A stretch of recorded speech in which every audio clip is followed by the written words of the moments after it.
So in block diagram, there will be blocks like this. Any machine, it will be represented in terms of blocks. Earlier we have seen masses were there, spring constant were there, dashpot were there, but everything will be represented using blocks. That is called block diagram. This is again pictorial representation of a machine, of a system. So block diagram is nothing but pictorial representation of a system. And those diagrams will be blocks like this. Simple block is represented here.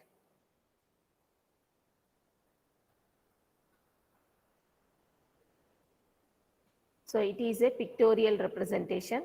It is a pictorial representation.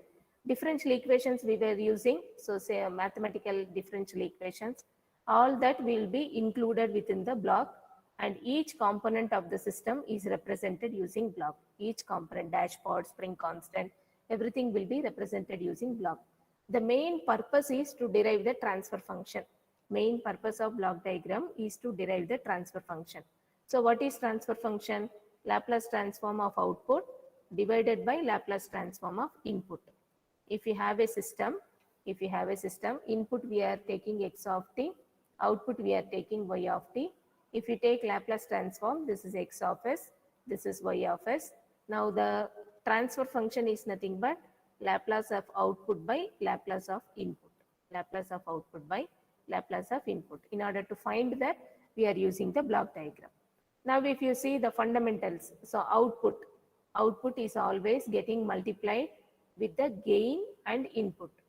Input into the gain, block gain. This is called gain. Whatever written inside the block, that is called gain. So input into gain is nothing but output y of s. Input into gain is nothing but output y of s. These are the basic elements in a block diagram. So blocks will be there. We are going to get the transfer function. Summing points will be there. Takeoff points and arrows will be there. So I will show you what is summing point, takeoff point and arrow. This is called summing point. This is called summing point. You can see the directions x, y, z, they are input. X, Y, Z, all the three are Excuse me, input. ma'am. Tell me. Ma'am, some members are waiting outside, seems, ma'am. No, 100 students can join. That is not a problem. 100 because many joined. You can see the count has exceeded 100 or what? 93. Up to 100, there is no problem. How many are waiting? Because my class strength is 49. Ma'am class strength is 43. Two 49. members are waiting outside, seems, ma'am. Let them try. You give this link. Whatever in the top, you give this link. Yes, ma'am. Okay, only 2 students because we have checked everything below 100 only, 49 plus 43. So there will be no problem. That's why we combined the class.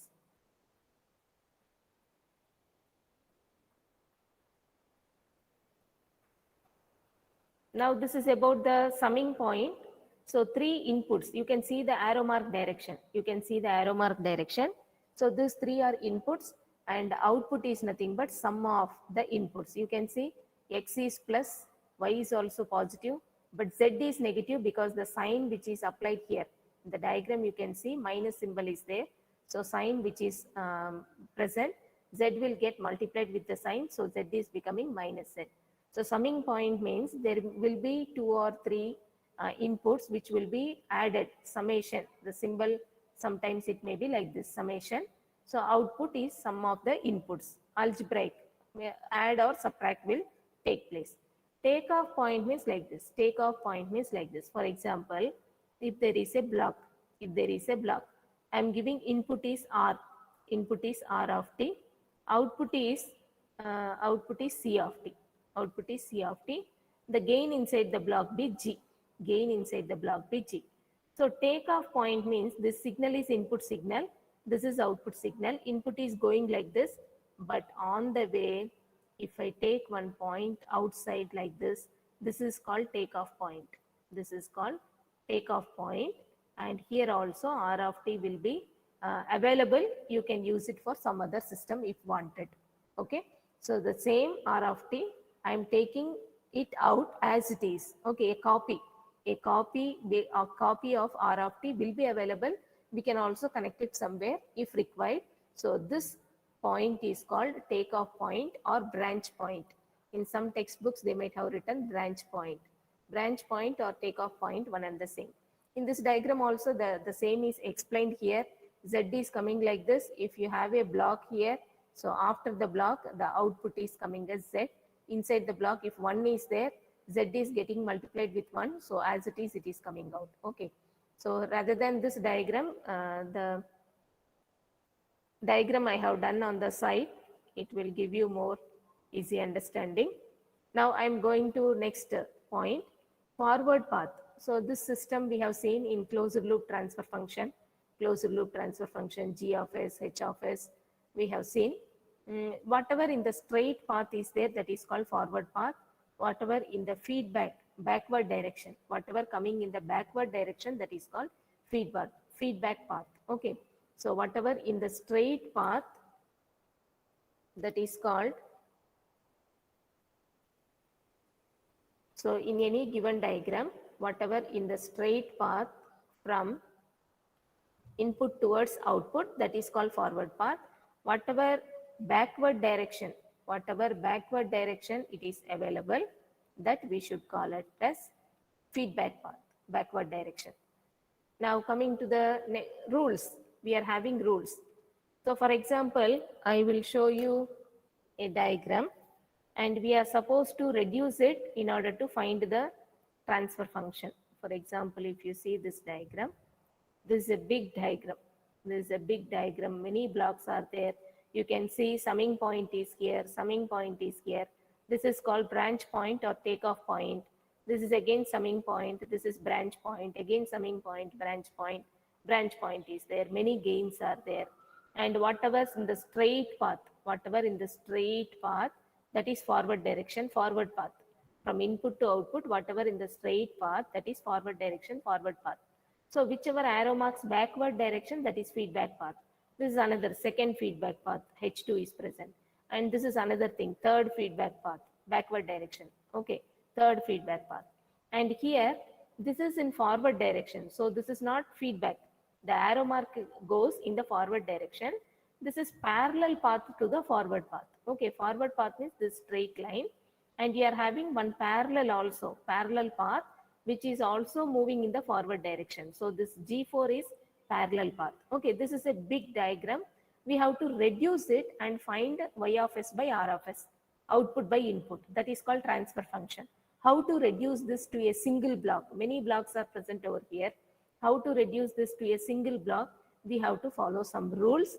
So for that is the necessity. We are going for a few rules. We are having rules in order to reduce a big diagram to a single block to find the transfer function. Okay. So why the rules are useful? To reduce a big diagram to a single block in order to find the transfer function, Laplace of output by Laplace of input. So for that we have some rules in block diagram, and those rules combinedly will reduce the block diagram. Block diagram reduction means the big diagram is reduced. Okay. So for that we are having some rules. So this is rule 1. So blocks in cascade or series. Series means adjacently present. Blocks in cascade or series. You can see the two blocks are present adjacent.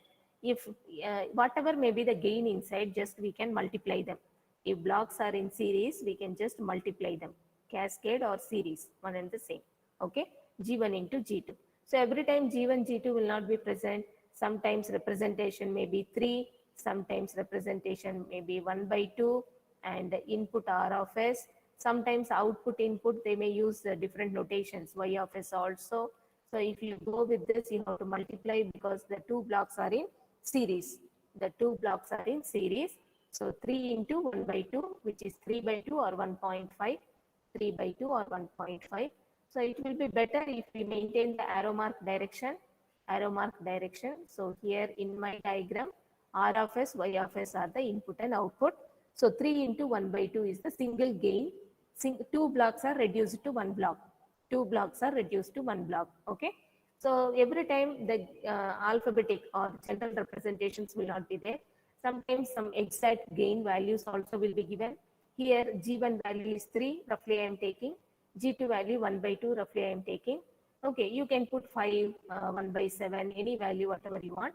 But our intention in rule 1, if two blocks are in series, we have to multiply them and get it to a single block. Okay, this is rule 1, blocks in series. Every time when I say blocks in series, you should remember 2 blocks are in adjacently present. Okay, blocks in series. Now my second rule, if 3 blocks are there, we can also multiply them. Any number of blocks in series without takeoff point, without summing point in between them. Without takeoff point, without summing point in between them, we can straight away multiply them. Okay, this is case 2, I can say. This is case 2, 2 blocks are present. This is case 3, case 3. But if you see in case 3, you have a branch of point. So this is branch of point or takeoff point, branch point or takeoff point. If something present in between, you cannot multiply them. Okay, left side you can see, you cannot multiply them. Okay, there is another procedure for that. You need not by heart. So we will go with that little later. 3 things we have seen. Case 1, 2 blocks are there. Okay, case 1, 2 blocks are there. We are just multiplying them. Case 2, 3 blocks are there. We are multiplying them. Case 3, a branch point is there. Branch point, summing point, something is there in between. We cannot multiply them straight away as we have done in case 1 and case 2.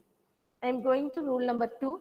Rule number 2, these are blocks in parallel. These are blocks in parallel. All are forward direction. You see, all are forward direction. Okay, so they are said to be parallel blocks. All are in forward direction, forward path.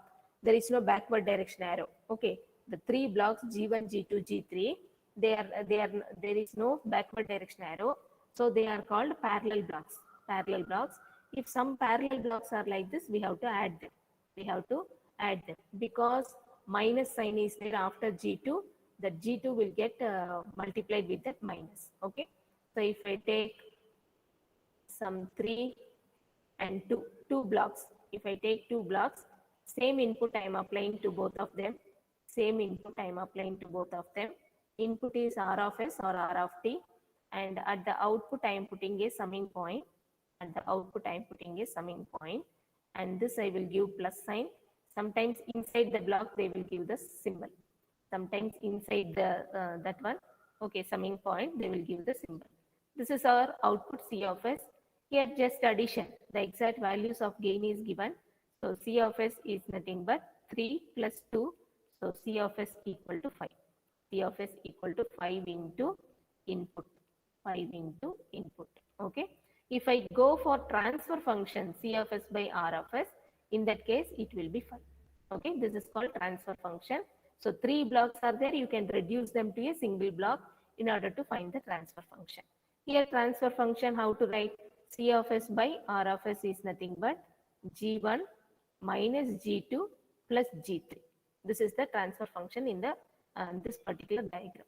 Transfer function in this particular diagram. Okay.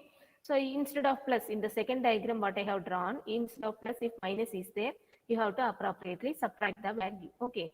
So first part, if 3 is there, second part 5 is there, but minus symbol is there. 3 minus 5. So minus 2. There is no condition negative should not come. So minus 2 is the value. Okay. So like this, here what I have written. Okay. This is about the second rule. We have seen 2 things, blocks in series, blocks in parallel. Now I am going to the third rule. I am going to the third rule, eliminate feedback path. Eliminate feedback path. So here case 1, negative feedback I will consider. So in the forward path G is present, feedback path H is present, and a summing point is present. And in the feedback, we know the direction of feedback. We know how the direction of feedback should be. Okay, forward direction, backward direction. This is R of S. I will take this as plus, this as minus. Okay, plus and minus. H is having minus. You kindly check. H is having minus. C of S. So in this case, C of S by R of S, I have to write it as G by 1 plus GH.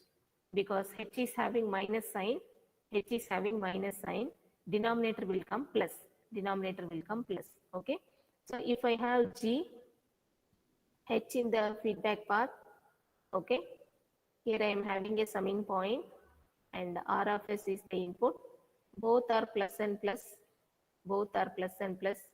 Forward direction, feedback direction I have written. And this is C of S. Here you can see this is case 2. This is backward direction. This is case 2. Case 1 I have written on the bottom. Case 1